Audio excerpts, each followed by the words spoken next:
भेंडी उन्नत ह्या जातीची भेंडीची लागवड केलेली आहे. आणि आत्ताच्या ह्या हवामानामध्ये भेंडीचं पीक आणायचं म्हणजे फार मोठं कष्टाचं काम आहे. योग्य बाजार मिळतो म्हणून जास्त खर्च पण होतो आणि जास्त प्रमाणात बाजार मिळावा त्यासाठी प्रयत्न चालू आहे. सर्वप्रथम त्याला ट्रॅक्टरने नांगरट केली, रोटावेटर मारून याचे छोटे छोटे बेड बनवले आणि बेड व याची लागवड केलेली आहे. आता ह्या दोन्ही बीजच्या मध्ये कमीत कमी 1 फुटाचं अंतर ठेवलेलं आहे.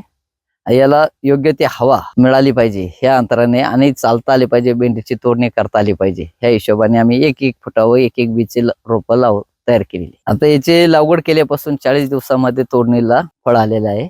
आता सध्या मार्केट 40 ते 50 रुपये किलो मिळतं आणि आता याच्यामध्ये जास्तीत जास्त उत्पादन घ्यायची आवश्यकता आहे आणि आता साधारणतः जवळजवळ 100-1 किलो माल गावस होतो. आता कमीत कमी 100 किलो माल काढतो. खर्च पण केलेला आहे. खर्च अजून जो होईल तो याच्यात झाल्यानंतर एक 8 दिवसांनी याला प्रत्येक वेळेस 8 दिवसांनी याला कीटकनाशक वाढीसाठी टॉनिक असे फवारणी करावं लागते. याचाच खर्च जास्त प्रमाणात होतो. 1 एकर मध्ये आम्हाला 40 ते 45 हजार रुपये खर्च आला आतापर्यंत. घरची घरातील सर्व मंडळी कामाला असल्यामुळे मजुरी काही द्यावा लागत नाही.